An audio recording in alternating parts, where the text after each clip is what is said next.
Vous écoutez le podcast des Voix de Sophie. Nous sommes tous concernés par les violences sexuelles.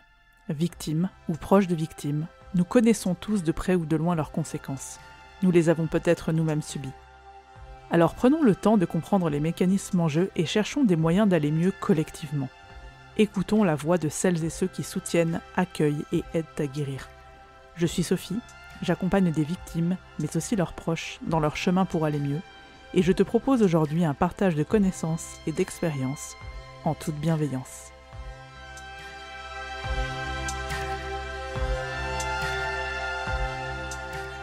Saison 1, épisode 4, à la découverte des traumaticiennes. Dans cet épisode, je reçois Françoise, qui est traumaticienne, c'est-à-dire qu'elle pratique une méthode appelée accompagnement au déploiement, pour désactiver les traumatismes. Elle va nous expliquer son principe et sa façon de travailler, mais elle va aussi nous apporter son expertise sur le trauma et les violences, parce qu'elle a une grande expérience dans ce domaine et qu'elle sait expliquer les phénomènes avec une clarté et une simplicité rares. Alors merci à elle et bonne écoute. Alors aujourd'hui, je suis avec Françoise qui est traumaticienne. Alors bonjour Françoise, je suis très contente de t'avoir. Bonjour. Est-ce que tu peux te présenter et présenter ta pratique ? Oui, alors déjà, je travaille sur les violences sexuelles depuis 2007. Au départ, je le faisais en tant que formatrice, donc je faisais de la prévention dans la cité, dans la ville, mais aussi, bien sûr, dans les institutions, dans l'éducation nationale, dans les collèges et les lycées.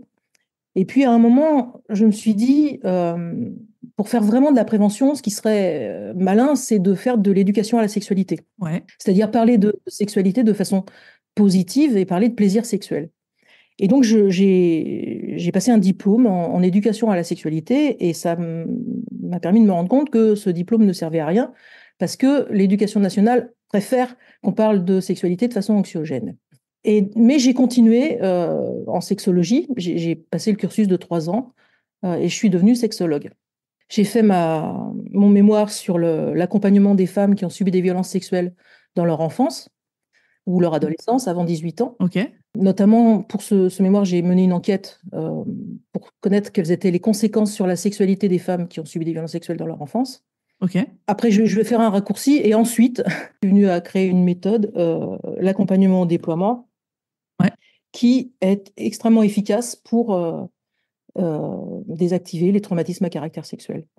Pas que, on peut désactiver absolument tous les traumatismes. D'accord. Mais pour les traumatismes à caractère sexuel, c'est vraiment idéal parce qu'il n'y a pas besoin de raconter. Ouais. Parce qu'il y a une métaposition, j'expliquerai après, qui fait on prend une distance avec l'événement. Et donc, c'est très doux. Voilà. Alors, c'est hyper intéressant déjà. Et au moment du coup où tu deviens sexologue, tu as déjà cette envie de travailler du coup sur le trauma, parce que si tu t'es spécialisé dans justement les conséquences sur la sexualité, des violences sexuelles, etc., c'est vraiment quelque chose que tu voulais déjà faire. Oui, et je voyais cette errance thérapeutique Ouais. avec beaucoup de tristesse et je cherchais. Donc, je cherchais, dans un premier temps, j'ai cherché dans ce qui existait. Voilà. Voilà, j'ai regardé ce qui fonctionnait et puis peu à peu, j'ai trouvé un outil en fait qui m'a semblé, qui n'était pas destiné à ça, mais qui m'a semblé être super utile pour ça, qui s'appelle la maïeusthésie. D'accord. Donc, je me suis formée en maïeusthésie. Ok. Est-ce que tu peux expliquer ce que c'est pour les gens qui ne connaissent pas ? C'est une méthode créée par Thierry Tournebise avec une autre façon de concevoir le symptôme, comme le symptôme ayant une finalité et n'étant pas la conséquence de ce qu'on a vécu, subi. C'est-à-dire que le symptôme sert à dire on a un être qui n'est pas qui est clivé en soi et c'est nécessaire d'aller le rencontrer. Ok. Mais cette méthode, je me suis formée, mais ensuite j'ai fait évoluer ma pratique. Bah, du coup, peut-être on peut revenir sur ta pratique donc actuelle de traumaticienne. Donc, tu l'as construite à partir de toute ton expérience en fait et de tes formations. Donc, je l'ai construite un petit peu avec la maïeusthésie que j'ai transformée. Je l'ai construite aussi avec de la communication non violente parce que je l'utilise dans ma pratique. Et puis aussi avec le féminisme matérialiste. Oui, parce que c'est une pratique qui est politique, être traumaticienne. L'originalité de la pratique, c'est que c'est politique. C'est-à-dire, en fait, on n'a pas chacun nos petits problèmes, pas de bol. Non, en fait, c'est dans un contexte social. Les violences sexuelles, c'est dans un contexte qui est celui de la culture du viol. Et donc, si on ne tient pas compte du contexte social, on loupe un truc. Et du coup, en quoi ça consiste, l'accompagnement au déploiement? Alors, je vais te montrer, je vais t'expliquer le système, le fonctionnement. Ok. Est-ce que tu peux imaginer des poupées russes alignées? Ouais, je les imagine très bien. Voilà, très bien. Ok. On est constitué de toutes celles qu'on a été. Et puis, tu peux mettre une poupée russe à chaque instant de vie.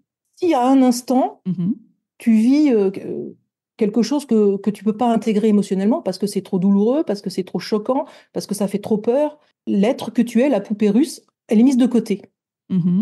Donc, dans l'alignement, il y a un trou, elle manque, elle n'est pas à sa place. Ouais. Et elle est mise de côté, si on prend les définitions scientifiques, c'est simple, hein, elle n'a pas intégré son vécu émotionnel. Et le traumatisme, c'est ça, c'est quand des informations sont stockées de façon dysfonctionnelle dans le cerveau émotionnel parce que l'hippocampe n'a pas pu faire le traitement de l'information comme il aurait dû et mettre tout rangé dans la mémoire biographique qui est dans le cerveau rationnel et où, quand c'est là, ça ne va plus souffrir. Voilà, donc en fait, désactiver un trauma, c'est quoi, hein? C'est prendre les infos qui sont dans le cerveau émotionnel et aller les coller dans le cerveau rationnel et on est tranquille. Les symptômes disparaissent. En EMDR, par exemple, pour permettre le traitement de l'information, Oui. on fait des stimulations bilatérales alternées. C'est-à-dire on fait bouger les yeux de droite à gauche ou des tapements, enfin voilà, des gestes asymétriques comme ça, Ouais. qui enclenchent le fonctionnement de l'hippocampe et permettent de désensibiliser. Le D de MDR, c'est désensibiliser, hein. À mon avis, c'est pas désactiver, c'est désensibiliser. Mais voilà. Avec ma méthode, la façon de faire passer les infos qui sont stockées de façon dysfonctionnelle dans le cerveau émotionnel, c'est par le biais d'un dialogue intérieur avec, alors on va dire l'enfant, parce que dans les violences sexuelles, très souvent, c'est un enfant. Hein. Il y a plus d'enfants qui sont violés que d'adultes. Donc, on imagine qu'on dialogue avec l'enfant qui est assis là, Ouais. qui a vécu ça, il est assis avec nous. Et donc, je médiatise un dialogue avec cet enfant en lui demandant qu'est-ce que tu ressens. Et avec une grande précision, on va mettre des mots sur les émotions, la peur, la colère, etc., le dégoût, vraiment avec une grande précision parce que c'est ce qui va permettre de traverser les émotions. Et une émotion, quand on la traverse, elle s'apaise. Et elle s'apaise, en fait, parce qu'elle s'intègre. Bien sûr, ouais. Tout simplement. Donc voilà, c'est ça que je fais. Et alors, là, il y a plein de questions forcément sur comment ça se passe. Est-ce que tu pourrais un peu décrire, par exemple, une séance, comment tu pratiques, comment se fait ce dialogue, etc. On va prendre l'exemple des violences sexuelles, hein, mais sachant que vraiment on peut venir avec n'importe quelle problématique, avec un deuil, avec je suis angoissée et je me souviens pas de mon enfance, on va se débrouiller. Hein. Ok. Je me souviens de rien, mais je suis très angoissée. J'ai pas a priori vécu de trauma, mais je suis très angoissée, on va y arriver. D'accord. Mais donc je vais prendre l'exemple des violences sexuelles. Une fois qu'on a identifié que le trauma qui crée le symptôme pour lequel la personne vient est des violences sexuelles, je propose à la personne de mettre son attention sur l'enfant qu'elle était qui a vécu ça. Ok. Et l'idée, hein, en disant bien, l'idée, c'est pas de me raconter, c'est pas de te souvenir. L'idée, c'est d'imaginer qu'elle est, cet enfant, qu'elle est assise à côté de toi et on va dialoguer avec elle. Demande-lui, qu'est-ce que tu ressens? Ok. Et donc là, on écoute la peur, la colère, enfin, les émotions ressenties, jusqu'à ce que l'enfant soit pleinement apaisé. Lorsque l'enfant est pleinement apaisé, on va écouter son corps. Parce qu'il y a eu une dissociation, et donc le vécu du corps et le vécu de l'être, comme il y a eu cette anesthésie, n'est pas le même, souvent. Et, donc, et puis surtout, parce que cette anesthésie a créé un clivage entre l'être et son corps. Et nous, ce qu'on fait pour désactiver les traumas, c'est qu'on met fin au clivage. Hein. Le traumatisme est vu comme un clivage. C'est la poupée qui est mise sur le côté. Et donc, l'idée, c'est de la remettre à sa place en lui faisant intégrer son vécu émotionnel. Okay. Mais il y a un clivage donc entre l'adulte présent et puis l'enfant qui a subi le trauma. Il y a un clivage aussi entre l'enfant et son corps. Et puis, il y a un clivage entre l'enfant et souvent le proche qui a commis l'agression. Et donc, on va mettre fin à tous ces clivages pour que la personne soit pleinement apaisée et que tous les symptômes disparaissent. Okay. Il n'y a plus d'état de stress post-traumatique, il n'y a plus rien. Tout va bien et on peut avoir une vie aussi chouette que tout le monde. Donc, en gros, on pourrait schématiser ça par un dialogue intérieur dont tu es la médiatrice. Ouais, c'est ça. C'est du théâtre intérieur. Je suis à la fois metteuse en scène de théâtre, parce que je sais comment on procède, qui on doit aller voir, et pour quelles raisons, et je l'explique. Et voilà, c'est ça. C'est une médiation de dialogue intérieur qui permet de mettre fin au clivage. Et une fois qu'on a écouté le vécu du corps, l'idée, c'est vraiment de permettre une réconciliation entre l'être, l'enfant et son corps, qui d'ailleurs va avoir un impact immédiat sur le corps de l'adulte, parce que l'adulte est clivé de son corps, et une fois qu'on déclive Mhm. Sûr. le corps et l'enfant, ben, l'adulte, dans son corps, ça tout change, hein. Voilà. Et une fois que l'enfant est apaisé, qu'il est réconcilié avec son corps, alors réconcilier, c'est dans le sens qu'il y a une alliance vraiment qui est ressentie. On fait autre chose qui est d'aller voir celui, souvent c'est peut-être le père, le frère ou Mhm. quelqu'un de proche. Si l'enfant est d'accord, on va le rencontrer pour connaître sa raison. Alors c'est pas pour l'excuser, parce qu'il n'y a pas d'excuse, hein, il n'a pas le droit. Donc voilà, on condamne les actes absolument, fermement, définitivement. Il n'y a pas le moindre doute sur ça.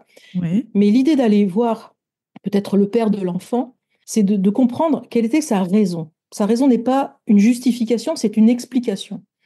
Et c'est important pour l'enfant d'avoir une explication parce que ça va donner du sens. Et ça fait partie de la résilience que de donner du sens à son vécu. Voilà. Donc c'est important de donner du sens. Et donc c'est ce qu'on fait en allant voir la raison. Donc la raison, en principe, quand on interroge celui qui est... Donc tout ça intrapsychiquement, hein. On interroge celui qui a commis l'agression et on va découvrir que ce père a vécu dans son enfance un trauma. Et donc on va aller voir l'enfant qui a vécu le trauma et on va lui faire traverser ses émotions de manière à ce qu'il soit apaisé. Et quand l'enfant est apaisé, on revient vers l'adulte qu'il est devenu, qui est le père de l'enfant qui a subi l'agression. Et on lui demande comment tu te sens maintenant, comment c'est pour toi d'avoir revu l'enfant que tu étais. Et là, en principe, il y a un insight et il dit, ah, malheur, j'ai reproduit, ou ah, je me rends compte que j'aurais pas dû faire ça. Et donc, ça permet que l'enfant qui a entendu les raisons du père, qui sont des raisons traumatiques, ça permet que cet enfant comprenne que ça n'a rien à voir avec lui, que c'est pas de sa faute. C'est pas de sa faute, que c'est une difficulté qui était chez son père qui fait qu'il a eu ce comportement inacceptable. Ça l'excuse pas, mais ça donne du sens et surtout ça déculpabilise. C'est pas moi. Et quand on a fait tout ça, ça va beaucoup mieux. Alors, ça paraît colossal, entre guillemets, comme travail. Est-ce que c'est un suivi régulier? Est-ce que tu as un nombre de séances pour arriver à faire tout ça? Ou est-ce qu'une seule séance suffit? Eh bien, la plupart du temps, pour des violences sexuelles subies dans l'enfance, que ce soit un événement unique ou que ce soit sur une période de vie, une séance suffit. Quand c'est complexe et qu'il y a d'autres traumatismes qui se sont ajoutés, il faut plusieurs séances, deux, trois, je ne sais pas. Mais très peu de séances suffisent parce que ça va très vite, puisqu'on ne raconte pas. Raconter, c'est très long. Oui, c'est vrai. Mm. Voilà, et c'est ça. Et puis surtout, raconter, ça sert à rien. Et même maintenant, on le sait avec les neurosciences, hein, ça retraumatise. Quand on raconte, c'est l'adulte qui est présent, qui raconte. Et cet adulte présent, il se trouve qu'il raconte à partir de sa mémoire biographique qui est dans le cerveau rationnel. Or, c'est une mémoire qui est évolutive. On change le récit de soi au fil du temps. On change un peu l'histoire. Et donc, il raconte avec une histoire un peu changée. Et c'est ballot parce que les informations dont on a besoin, c'est celles qui sont dans le cerveau émotionnel, qui n'ont pas été intégrées. Donc, en fait, on peut parler longtemps avec le cerveau rationnel, hein, ça ne marchera pas. Par contre, ça peut ancrer, figer davantage. Et puis, ça fait mal. Voilà. Être confronté aux faits, ça fait mal. Quand on pense aux faits, on est affecté. Et dans ma méthode, la particularité aussi, c'est qu'en fait, notre attention, elle est sur les êtres. La personne qu'on était à l'époque. Voilà, sur l'enfant qu'on était. Et donc, du coup, cette personne, pour la première fois, peut-être, elle voit un enfant. C'est comme si avant, les faits qui sont douloureux faisaient écran et derrière, on ne voyait plus les êtres. Mm. Ouais. Et donc là, tout d'un coup, on voit un enfant. C'est un enfant. Ben, on peut regarder un enfant. Ça fait pas mal de regarder un enfant. Si on regarde ce qu'on lui a fait, ça fait mal. Mais Mm. si on regarde l'enfant avec son vécu, ben, on est touché. Et donc, ça se fait avec beaucoup de douceur. C'est vraiment, enfin, ça donne envie d'essayer pour le coup, pour se rendre compte en fait de ce dialogue intérieur. Moi, j'avoue vraiment, j'ai du mal à me représenter ce que ça peut donner vraiment. Par exemple, il y a un truc qui me vient. Enfin, moi, je parle donc tout le temps avec des victimes de violences sexuelles. C'est ce que je fais de mes journées de ma vie professionnelle. J'ai beaucoup de personnes qui me disent qu'elles ont envie, en fait, de se rappeler, qu'elles veulent mettre des mots sur ce qu'elles ont vécu. Comment tu interprètes ça, du coup, ce besoin de se remémorer des faits, de mettre des mots dessus, de comprendre, de conscientiser? Ça, c'est parce que on pense avec la culture qui est la nôtre, qui est celle dans laquelle on a grandi. Ouais. C'est-à-dire, nos schémas de pensée sont forgés depuis l'enfance par la culture qui est la nôtre. Et donc, dans notre culture, on croit que pour aller bien, enfin, on vient de la psychanalyse, hein, Oui, bah franchement, oui. là, ça y est, sont un peu calmés sur ça. Mais C'est en train de changer, ouais. Ça évolue. Aujourd'hui, les mieux, là, nouvelles déjà. techniques, justement, sont beaucoup Ah ouais, moins ouais, ouais. là-dedans, j'ai l'impression. Carrément, carrément. Là, on a fait beaucoup de progrès globalement, un peu tout le monde, hein. On croit que effectivement, c'est important de comprendre, voilà, de Mhm. comprendre et d'analyser. Mais non, c'est pas là le problème. Finalement, ce que je propose, effectivement, c'est un autre modèle, c'est une autre vision, une autre façon d'envisager les choses. Enfin, c'est un principe extrêmement simple et qu'on peut asseoir sur ce qui est scientifiquement. C'est-à-dire, le problème, c'est du vécu émotionnel qui n'est pas intégré, eh ben, intégrons-le, tout simplement. Après, si on veut analyser et comprendre, en plus, on a les réponses avec l'accompagnement au déploiement. Quand on va chercher les raisons du père, ça donne du sens. Mm. Ouais. Et puis, au passage, la traumaticienne donne des infos sur le fonctionnement de la mémoire traumatique, des infos aussi sur, Oui, du savoir. très concrètes, hein. Je te donne un exemple. Certaines personnes culpabilisent en se disant qu'elles ressentaient du plaisir. Bien sûr, c'est le grand classique. Voilà. Alors, bah, on donne de l'info. En fait, l'excitation et le plaisir, c'est pas la même chose. Bien sûr. L'excitation, c'est un réflexe. C'est-à-dire que même si on veut pas, même si on déteste, même si on est dégoûté, mais que notre corps est touché d'une certaine façon, donc sur le sexe, les fesses, l'intérieur des cuisses, enfin, il y a une excitation qui se produit et c'est un réflexe. Ça passe pas par le cerveau, c'est un circuit Mm. automatique. Donc, du coup, c'est pas du plaisir, ça. Le plaisir, c'est quand il y a une participation émotionnelle. C'est-à-dire, ça fait oui dans la tête, oui dans le cœur, oui dans le corps. Et quand c'est terminé, on a envie de recommencer. Voilà. Si on n'a pas envie de recommencer et qu'on se sent très mal, ben, c'était peut-être de l'excitation. Mm. Donc, on va donner comme ça des informations qui sont déculpabilisantes et puis qui permettent d'avoir de la clarté sur ce qu'on a vécu. Donc, on a ça. Et puis aussi, quand on fait tout ce cheminement, les personnes vont d'elles-mêmes comprendre plein de trucs qu'on aurait mis des jours et des semaines à expliquer, parce que ça, D'accord. enfin, c'est pas la même chose d'argumenter, de réfléchir. C'est très long, et puis ça entre en contradiction avec des émotions. On peut se sentir coupable alors qu'on sait parfaitement qu'on n'est pas coupable. On sait parfaitement que le tribunal, c'est lui qui serait sur le banc des accusés, c'est pas nous. Mais on peut quand même se sentir coupable. Donc, Bien sûr. si Mm. intellectuellement, on argumente pendant des heures pour dire t'es pas coupable, on est en train de nier l'être qui se sent coupable, Mm. en fait. Ouais, ouais, ouais, je vois très bien. C'est important de lui dire t'es pas coupable, c'est pour lui donner un repère social, Mhm. mais en même temps de pas nier son ressenti, parce que justement, la personne a besoin de pouvoir le dire, son vécu Mm. émotionnel, pour le traverser. C'est vraiment très intéressant. Et du coup, quelle est la place du corps? Parce que quand tu décris, ça paraît très intellectuel et pourtant le ressenti du corps aussi est présent.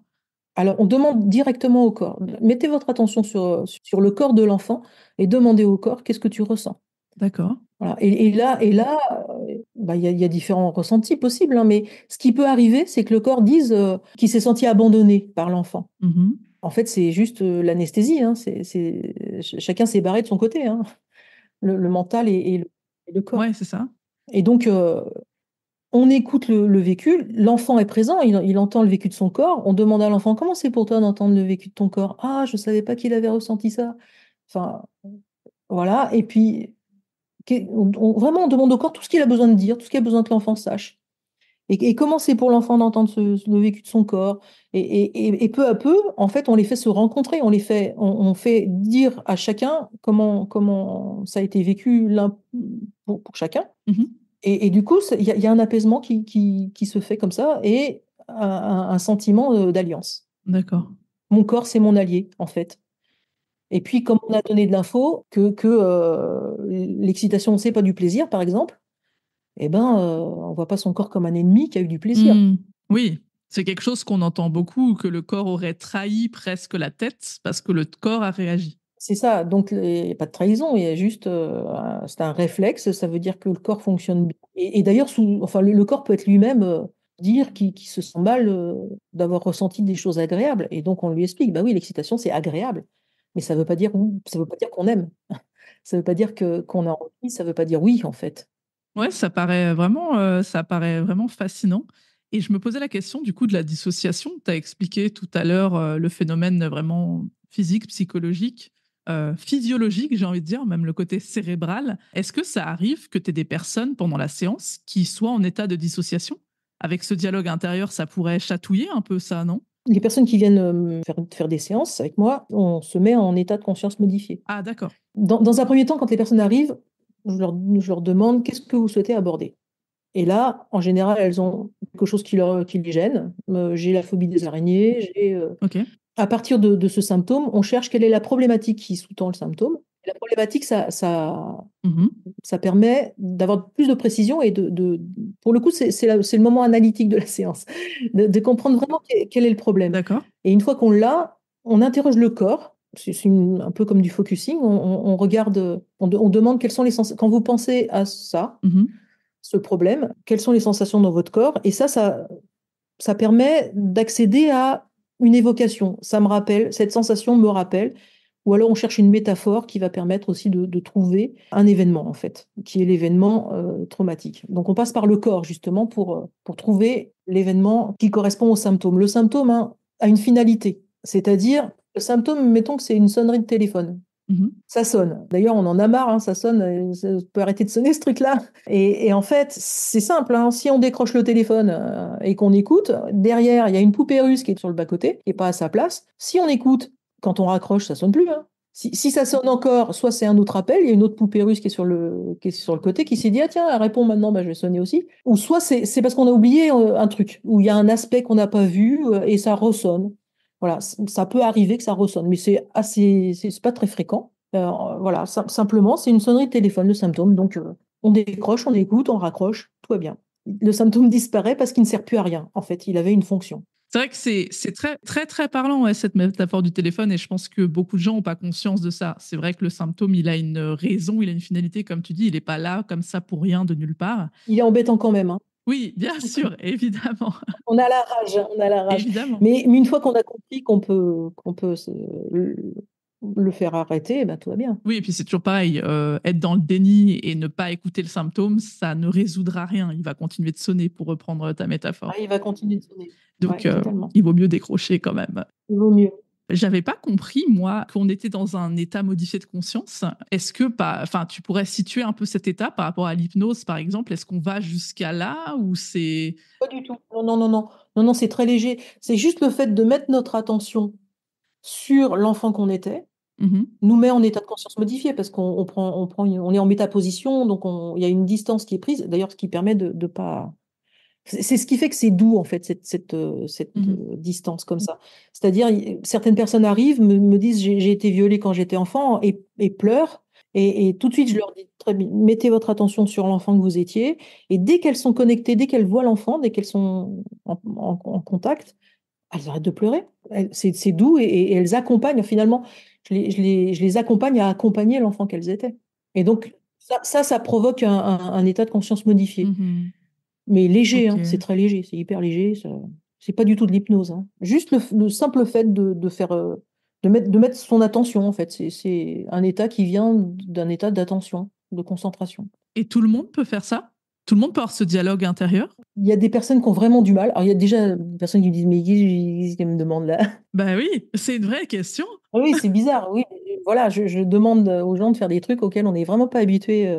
Il y a des personnes pour qui c'est très fluide et immédiat, d'autres pour qui c'est plus compliqué. Certaines personnes, il faut être attentive en permanence, les surveiller parce qu'en fait, elles sont en train de repartir dans le cerveau rationnel et Bien sûr. donc il faut les ramener sur l'émotionnel, en fait, hein, c'est ça. Et puis avec certaines personnes, bah, c'est pas possible. C'est une méthode qui leur convient pas. Mais D'accord, donc ça arrive. ça arrive, ouais, mais il y a plus de 90% de réussite. Non, mais en fait, je réfléchis, Ouais. j'arrive pas à me projeter, en fait, à me dire que je pourrais dialoguer, par exemple, avec l'enfant que j'étais ou l'adolescente que j'étais. C'est très particulier, en fait. Mais c'est pas habituel. C'est pas habituel. Ouais, c'est ça, c'est pas du tout habituel. Ouais. Non. Et c'est vrai que parfois, la traumaticienne va mettre les mots que la personne ne trouve pas. On met les mots. On utilise quelques petits éléments qui sont donnés et on met des mots parce que nous, on connaît les phénomènes. Et donc, on demande est-ce que c'est ça? Est-ce que c'est ça? Du coup, ça fait avancer. Le rôle d'une traumaticienne, c'est beaucoup de mettre les mots, en fait. Hein. C'est beaucoup En fait, le savoir, ce qu'on sait, il y a différents niveaux de savoir. Il y a des choses qu'on sait, on sait, mais on ne sait pas qu'on les sait. Il y a des choses qu'on sait, mais c'est flou, enfin, etc. Et quelquefois, c'est ce que font les bons écrivains, en fait. C'est des gens qui mettent des mots sur les choses qu'on sait, mais les mots sont hyper exacts. Ouais. Et donc, du coup, tout d'un coup, quand on lit certains mots, on se dit waouh, c'est exactement ça. Et donc, le job de traumaticienne, c'est un peu un job d'écrivain, d'écrivaine. On met les mots et la personne fait ouais, c'est exactement ça. Et quand elle dit ouais, c'est exactement ça, ben, on a trouvé. On a mis les mots et du coup, ça permet à cette personne de traverser, de cheminer. Et du coup, tu m'as dit tout à l'heure que donc on n'avait pas du tout besoin de raconter, etc. Et qu'on pouvait même arriver sans souvenir, sans idée en fait de ce qui nous cause le symptôme. Comment ça se passe dans ce cas-là? Parce que pour que le dialogue se fasse, il faut quand même qu'on ait une idée de l'époque, ou enfin, en tout cas quelque chose, Oui, bah non, en fait. non? Non, par exemple, quelqu'un qui dit voilà, je suis très très angoissée. Alors je vais faire préciser quelles sont les angoisses. Hein. J'essaie d'avoir de la clarté sur la problématique. Et une fois que la problématique est claire, ce qu'on peut faire, c'est donc on a compris, hein, il y a une poupée, il y a une ou plusieurs poupées russes qui sont sur le bas-côté. Et ben on demande qui. Donc, vous pouvez mettre votre attention sur toutes celles que vous avez été. Par exemple, j'ai pas de souvenir avant 12 ans. D'accord, ben mettez votre attention sur toutes celles que vous étiez depuis la naissance et même à l'état fœtal jusqu'à 12 ans. Et demandez-leur, voilà, moi je ressens tel problème. Ça concerne qui là? Qui a un truc à me dire sur ça? Et voilà. Et étonnamment, il y en a une à moi.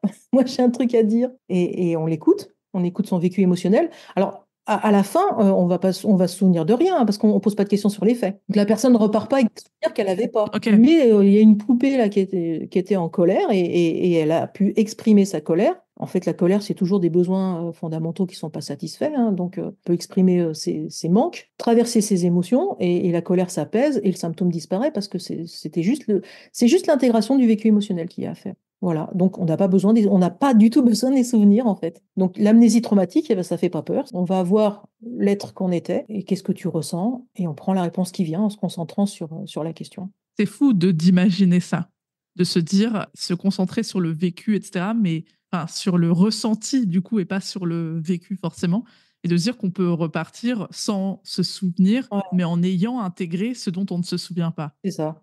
Mais pourtant, ça. Ça paraît incroyable. Ah ouais, c'est vrai. Notre cerveau est capable de miracles, c'est assez impressionnant. Ah ouais, c'est extraordinaire. C'est juste que c'est des fonctions qu'on n'a pas l'habitude de solliciter, c'est tout. Et du coup, pour revenir vraiment au métier de traumaticienne, toi, donc aujourd'hui, tu formes des traumaticiennes? Ouais, alors là, on le met au féminin, t'as remarqué? Oui, j'allais te poser la question d'ailleurs après, on peut l'aborder maintenant du coup. Oui, parce que Tu dis traumaticienne, pas traumaticien. oui, je dis traumaticienne parce que pour l'instant, il y a un homme seulement qui est venu se former, qui est un médecin, et donc du coup, il est pas majoritaire. Hein. Oui, La règle, le masculin l'emporte sur le féminin, ça me contrarie depuis que j'ai 10 ans. Donc bah, maintenant, je ne l'applique plus. Donc, je le mets au féminin parce que pour l'instant, c'est essentiellement des femmes qui se sont formées. du coup, c'est un homme traumaticienne, Non, non, non, non, non, peut-être. non, non, non, des traumaticiens, mais du coup, quand j'en parle comme terme générique, je le dis comme ça, traumaticienne, parce qu'on est plus nombreuses. Après, s'ils se mettent à être plus nombreux, je veux bien le mettre au masculin, hein, je veux bien changer. Hein. Avis à tous les hommes, si vous voulez vous former. Et à tout le monde. Hein. Oui, bien sûr. Parce que plus on sera formé, plus on va pouvoir permettre à des personnes de sortir de l'errance thérapeutique. Moi, toute seule, si je faisais 500 séances par an, par exemple, personne, ça fait 5000. Bien sûr. Voilà. Donc, du coup, vraiment, mon rêve, c'est de former un max de personnes pour pouvoir aider un maximum de personnes qui ont subi des violences. De façon très pratique, on n'a pas dit peut-être pour les personnes qui se demandent comment ça se passe une séance, combien de temps ça dure? Est-ce que tu fais en visio? Est-ce qu'il faut aller dans un cabinet? Alors, ça dure 1 heure et demie. Ok. Et oui, je l'ai fait depuis la pandémie. C'est devenu assez courant de faire en visio, y compris des gens qui habitent pas si loin que ça. Donc, on peut le faire aussi en présence, bien sûr. Mhm. Et puis, il y a d'autres traumaticiennes aussi je suis pas seule, hein. Il y en a d'autres qui sont formées, donc, qui le font soit en visio, soit en présence. Effectivement, ça change rien sur le résultat. Ok. Et est-ce que vous êtes des thérapeutes? J'ai l'impression que tu évites un peu ce terme. Est-ce que c'est quoi? C'est une thérapie? Est-ce que c'est comment on peut qualifier un petit peu votre pratique de traumaticienne? Non, moi, je vois pas ça comme une thérapie parce que je comprends pas où est la pathologie. Il n'y a pas de pathologie, en fait, il n'y a rien à soigner, hein. Il y a un traumatisme. Alors, j'ai une définition un peu particulière du traumatisme, hein. Bah vas-y, donne-la nous. Cette méthode est politique. Mhm. En fait, le traumatisme, tu remarqueras, c'est toujours l'exercice d'un rapport de domination. Bien sûr. Ou alors, c'est la confrontation à la mort, à l'impuissance. Par exemple, un tsunami, enfin voilà, un phénomène naturel, c'est pas un rapport de domination, mais c'est une confrontation à la mort. Au fond, c'est aussi un rapport de domination, juste par la nature. On peut le voir un peu comme ça. En tout cas, c'est une confrontation à l'impuissance. Mais par contre, dans les rapports interpersonnels, tu peux regarder n'importe quoi, une humiliation, n'importe quoi. Le traumatisme est toujours causé par l'exercice d'un rapport de domination. La culture du viol, c'est ça, hein. Bien sûr. Le viol, en fait, le viol, c'est un rapport de domination. L'autre est traité comme un objet. Absolument. J'ai un peu tendance à le voir comme une profanation. Je vais dire pourquoi j'emploie ce terme-là. Alors, c'est un terme religieux, c'est un peu embêtant, mais moi, je ne l'emploie pas comme un terme religieux, je l'emploie comme un terme social. Enfin, c'est-à-dire, je pense que l'antidote de la culture du viol, c'est une culture de la sacralisation sociale du vivant. Ouais. C'est-à-dire que, en fait, avec comme définition du sacré, le sacré, c'est vivant, donc c'est sacré, c'est pas un objet. Confondre un objet, confondre un être vivant, l'utiliser comme un objet, l'exploiter comme un objet, pour moi, c'est une profanation parce que l'être est sacré. Voilà, juste c'est ça ma définition. Et la culture du viol, c'est une déclinaison, je dirais, de la culture des rapports de domination. Mhm. Et cette culture des rapports de domination fait qu'on traite la Terre comme on la traite et qu'on est en train de la détruire. Parce qu'on traite le vivant comme un objet. D'accord. Ouais, ouais. On surexploite le vivant comme si c'était un objet. Donc, c'est une profanation dans ce sens-là.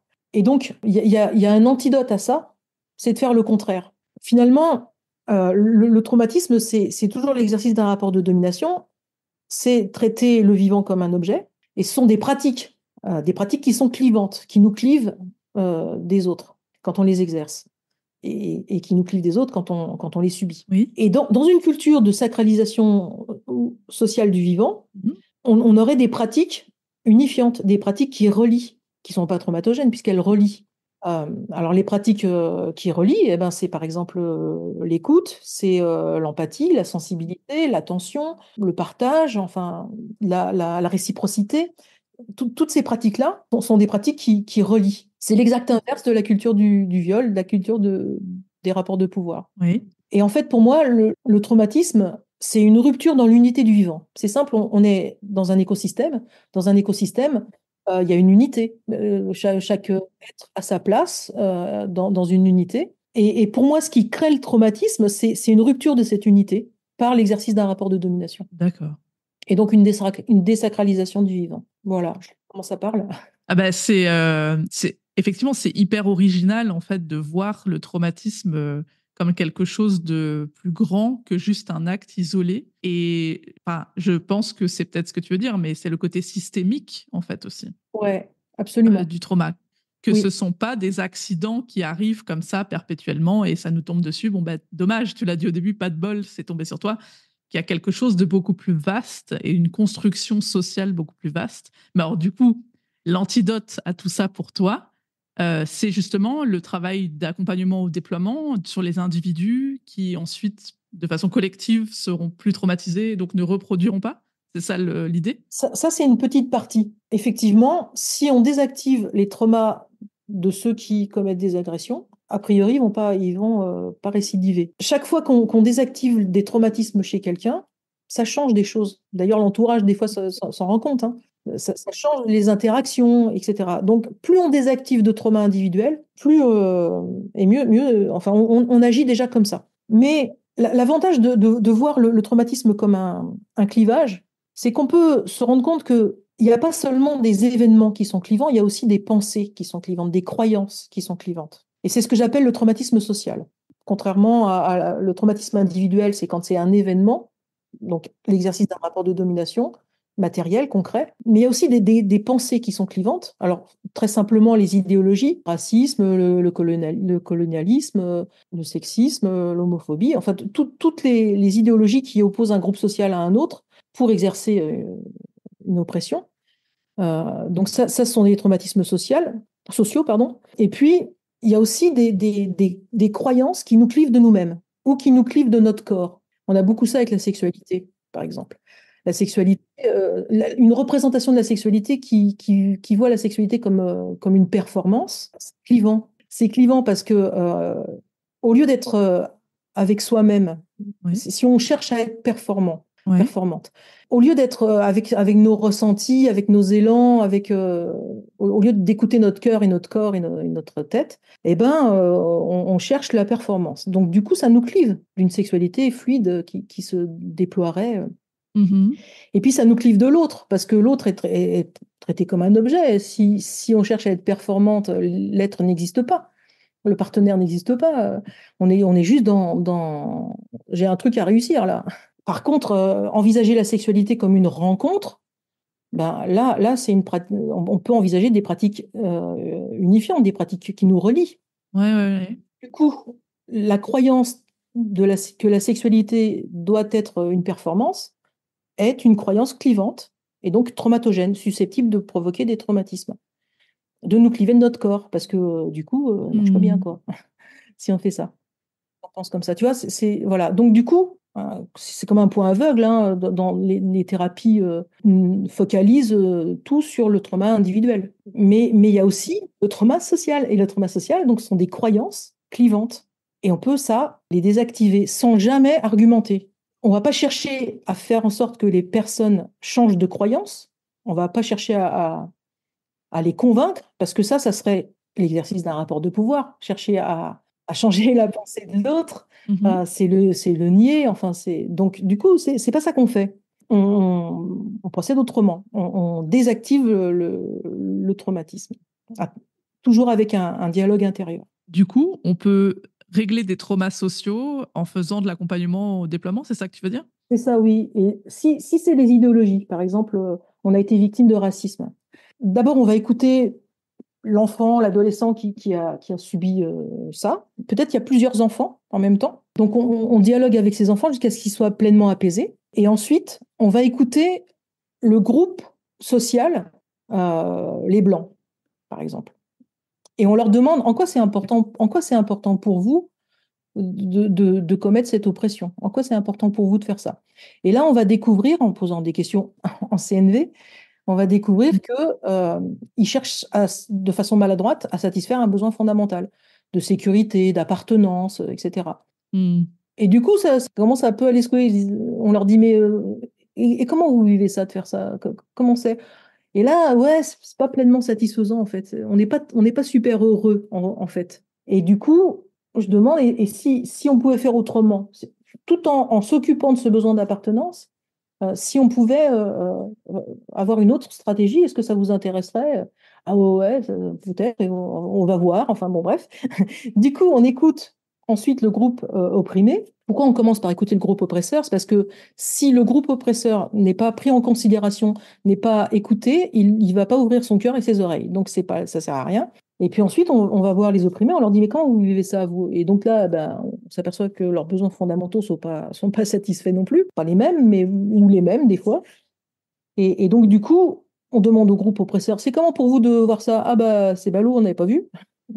C'est pas ça qu'on veut vivre. Et du coup, je demande, et alors comment on pourrait faire pour que ça soit différent? Et là, en posant la question à tout le monde, il y a déjà plus de groupes en fait. Il y a un groupe, on se pose ensemble la question. Comment on pourrait faire ensemble pour que ces besoins soient satisfaits pour chacun et chacune. Et du coup, bah, une solution émerge et ça met tout le monde en paix. Et si vraiment ils n'ont pas l'idée, par exemple, bah, je peux suggérer à un moment. Ah, vous avez besoin d'appartenance. Et si l'appartenance, c'était pas j'appartiens au groupe des Blancs, mais j'appartiens à l'humanité, ça marcherait ça? Ah ouais, c'est pas mal. Voilà, par exemple, tout simplement. Et ça permet un apaisement de l'enfant qui a subi de l'oppression, mais aussi de l'adulte présent. Et ça change sa vision, en fait. Le dominant n'est plus ce monstre sans cœur, enfin, ça devient un être humain. Et on a moins peur d'un être humain. En face d'un être humain, peut, euh, on peut parler, on peut se rencontrer, voilà, ça change complètement. En fait, c'est ça que je fais. En fait, en quoi consiste mon job? Ça consiste à réhabiliter l'humanité. C'est-à-dire, quand on a été violé ou quand on a subi un traumatisme, on a été traité comme un objet. Eh ben, dans cette mise en scène de théâtre intérieur, les êtres vont être traités comme des êtres, avec le sacré que ça implique.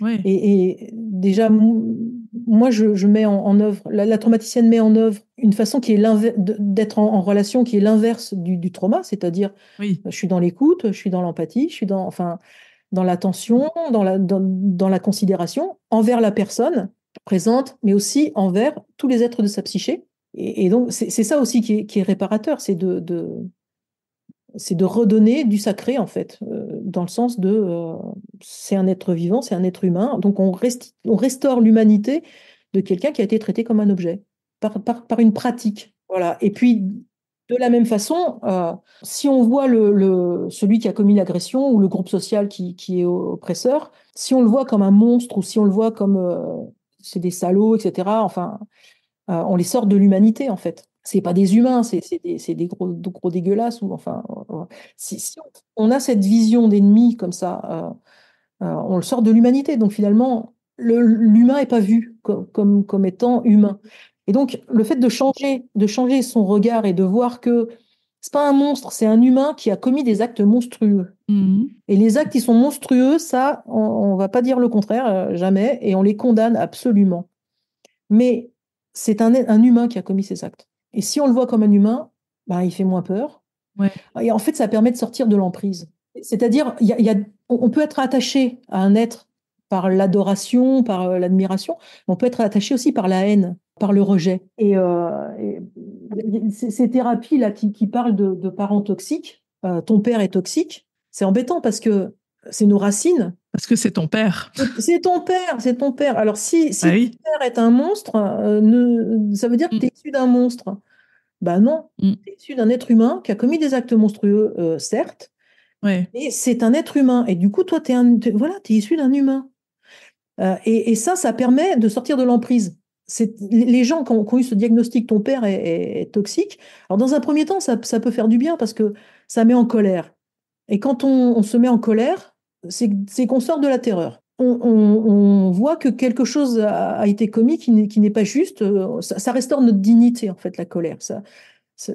Donc, c'est une bonne étape. Mais si on reste figé dans la colère, c'est pas une bonne étape. Rester figé, c'est pas bon. Parce que du coup, enfin, les gens qui ont ce diagnostic, je connais personne qui parle autant de leur père que c'est. Bah oui, oui, oui. C'est le monstre, mais il est dans leur tête, le monstre, en permanence. Donc, la paix, pour trouver la paix intérieure, il faut le sortir de la tête. Et ben, le fait de le voir comme un humain et non plus comme un ennemi, un monstre, donc de restaurer son humanité en voyant qu'il avait une raison qui n'est pas une excuse, qui n'est pas une justification, qu'il a subi un trauma, en le voyant comme ça, donc comme un humain, un enfant qui est arrivé, puis on lui a fait un truc et depuis, il foire. Et ben, ça permet de sortir de l'emprise intrapsychique. Après, on choisit, hein. Je veux plus le voir parce que pour moi, il n'est pas bon. Très bien, tu as raison. Oui. Autre chose. Oui, ça c'est autre À chose. l'intérieur il y a une paix à l'intérieur. Mais c'est vrai que c'est particulièrement important pour les victimes d'inceste, notamment, d'intégrer ça, que ça reste des êtres humains qui ont commis des actes monstrueux, certes, mais ça reste des êtres humains. Quand c'est le père ou la mère ou la tante ou autre qui a commis des viols, ça reste le père ou la mère ou la tante ou autre. Et c'est vrai que c'est cette distinction à faire, je pense qu'elle est capitale de se dire ça reste ma mère, ça reste mon père. Ce sont des êtres humains qui m'ont mis au monde, mais qui ont eu des comportements monstrueux. Voilà. Sauf que si on l'expliquait, ça serait d'abord, ça pourrait mettre en colère les personnes parce que c'est pas ce qu'elles ressentent. Et puis on s'adresserait au cerveau rationnel en fait en disant ça, et ça n'aiderait pas. Alors que grâce à aux étapes, là, aux différentes étapes dans la séance, d'abord l'enfant est apaisé, donc il a été pleinement écouté. Du coup, il peut écouter ailleurs son père, par exemple. Et donc, on va écouter le père. Et finalement, ça se fait tout seul. Ce discours qu'on vient de faire, la personne pourrait le faire elle-même.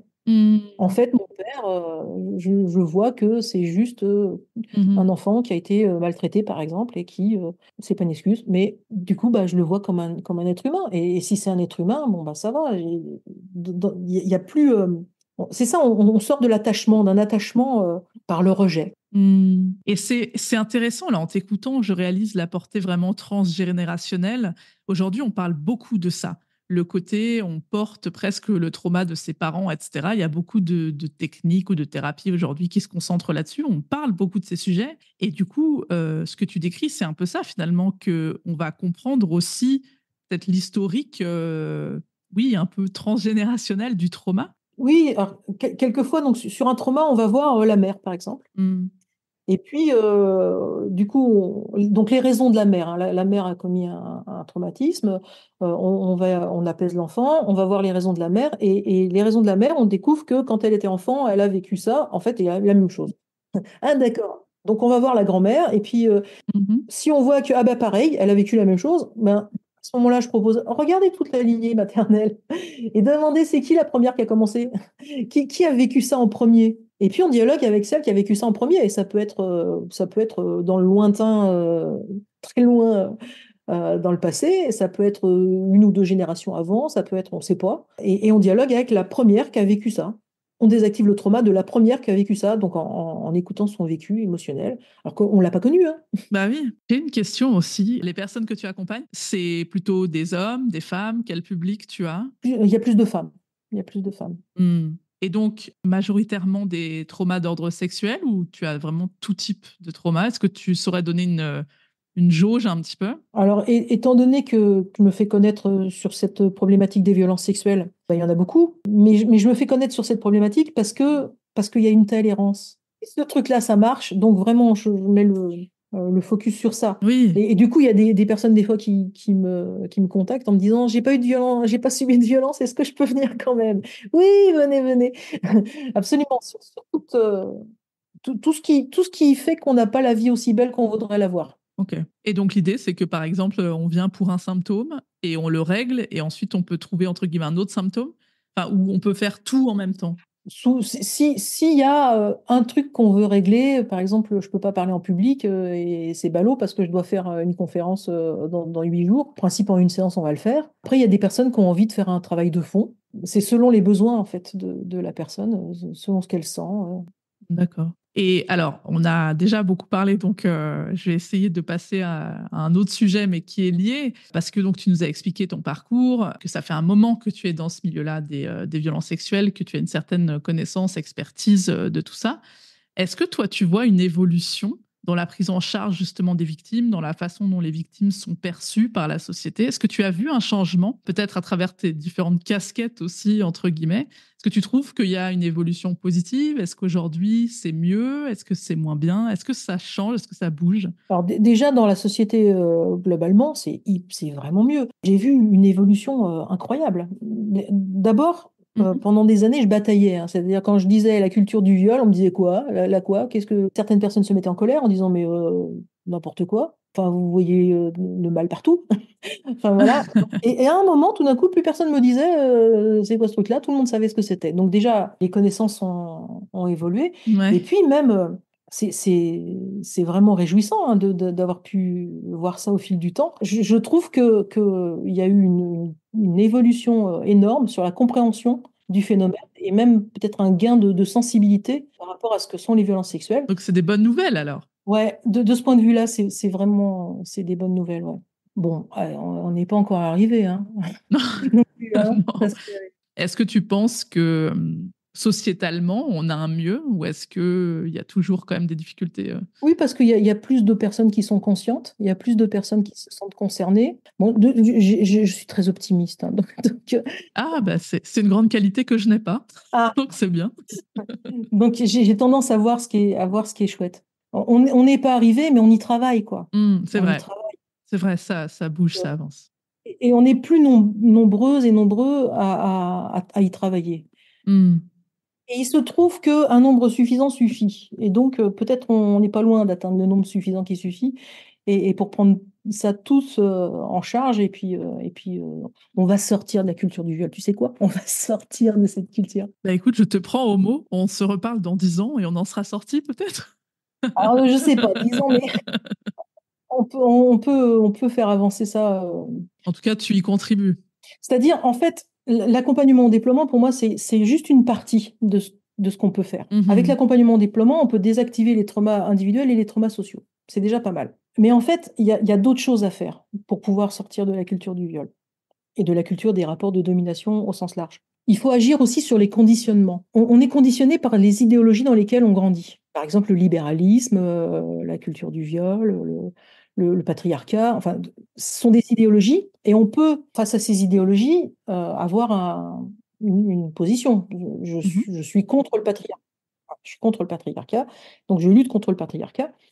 Mais même luttant Ouais. contre le patriarcat, on peut être conditionné par le patriarcat. Mhm. Bien sûr. Et là, du coup, on peut avoir des comportements qui viennent de notre conditionnement et c'est un point aveugle.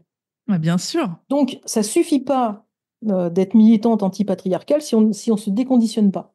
Ou pour le dire de façon plus optimiste, si on se déconditionne du patriarcat, en plus de lutter contre le patriarcat, on va être au top. On va être au top. Et puis, il y a aussi une action sur les pratiques. Plus on développe nos pratiques unifiantes, la réciprocité, la gratitude, etc., plus on développe ça, et moins on va être traumatogène. Donc, on a vraiment à développer à titre individuel, mais les individus, tu les associes, ça fait un nombre suffisant qui suffit au bout d'un moment. Donc, on a à travailler sur nos pratiques, avoir des pratiques unifiantes. Ça va participer pour sortir de la culture des rapports de domination. Mhm. Et puis, il y a d'autres actions aussi à faire par rapport au langage, au symbolique et à l'imaginaire. Enfin voilà, l'accompagnement au déploiement niveau 1, c'est de l'accompagnement. Et puis après, on peut encore utiliser d'autres outils qui vont permettre de faire des choses concrètes dans le social, Mhm. Tu as une vision plus globale en fait. totalement globales. Et on peut envisager de résoudre des conflits entre groupes sociaux avec ces outils-là, etc. Alors peut-être pour finir, on peut revenir sur vraiment la pratique donc plus individuelle. Oui. Donc évidemment, je mettrai toutes les informations dans les notes du podcast et surtout, on va préciser peut-être le plus important entre guillemets, c'est que tu as une chaîne YouTube, Françoise, où tu partages ces connaissances, tu expliques donc toutes tes techniques. Beaucoup de choses que tu as données aujourd'hui dans le podcast sont expliquées sur les vidéos. On peut les regarder, c'est très très clair. Moi, c'est comme ça que j'ai découvert l'accompagnement en déploiement, c'est en regardant des vidéos. Donc vraiment, je vous invite à consulter la chaîne YouTube pour apprendre des choses. Il y a même des séances pour les personnes qui sont curieuses de savoir comment ça se passe. Et du coup, je vais te laisser le mot de la fin, Françoise. Est-ce qu'il y a quelque chose que j'ai oublié de dire? Comme tu dis, il y a des séances qui sont enregistrées, il y en a deux, Mhm. sur des problématiques. Une, c'est une croyance limitante, je ne peux pas réussir. L'autre, c'est un besoin d'approbation sociale par la beauté. Et en 1 heure et demie, c'est résolu. Et depuis, on a du recul, hein, donc c'est définitif, ça marche. Et en fait, j'aimerais enregistrer une séance avec une problématique de violence sexuelle. Mhm. Et donc, si quelqu'un serait d'accord de faire ça, accepterait que, Ouais, l'appel est lancé. accepterait que la séance soit diffusée pour permettre aux personnes de découvrir comment ça marche et puis pour montrer une certaine crédibilité. Ok, c'est dit, l'appel est lancé. N'hésitez pas à contacter du coup Françoise. Encore des choses à dire? Beaucoup trop, je suppose, évidemment, mais Alors, ouais, ce que j'ai envie de dire, c'est les violences sexuelles, donc c'est un phénomène social massif. On a toutes et tous un problème avec ça. Le traumatisme, on l'a pas précisé, le traumatisme, c'est pour la personne qui est victime, mais c'est aussi pour celui qui est auteur, et c'est aussi pour la personne qui est témoin. Et en fait, on est tous, avec cette définition-là, on est tous traumas. Dans une culture du viol, on est tous traumas. Donc on est tous concernés, directement, indirectement, on est tous concernés. Oui. Et là, il faut qu'on arrête. Maintenant, on a des outils, l'accompagnement au déploiement, c'en est un. Rejoignez-nous, quoi. Voilà, chacune à notre niveau, chacun, on peut faire quelque chose et on va y arriver. Voilà, on va y arriver parce que maintenant, on n'est plus seul, on n'est plus à batailler contre des gens qui croient pas qu'on est dans une culture du viol. Maintenant, on sait, les affaires sortent, on n'accepte plus, on va s'en sortir et on va changer parce qu'il faut absolument qu'on guérisse l'humanité pour guérir la planète. Donc voilà, chacun, faisons tout ce que nous pouvons et on peut beaucoup. Voilà. C'est une belle façon de terminer, je pense. Merci infiniment, Françoise, pour ton partage d'aujourd'hui. C'est passionnant. Avec joie. Merci d'avoir écouté cet épisode. N'hésite pas à t'abonner ou à laisser 5 étoiles pour soutenir mon travail. Ce podcast est purement financé par mes soins. Tu trouveras dans la description le site de la plateforme des Voix de Sophie, ainsi que ma page Instagram et mon Tipeee. Je t'invite à y découvrir mes offres d'accompagnement, ainsi que mes autres contenus gratuits. Merci et à très vite.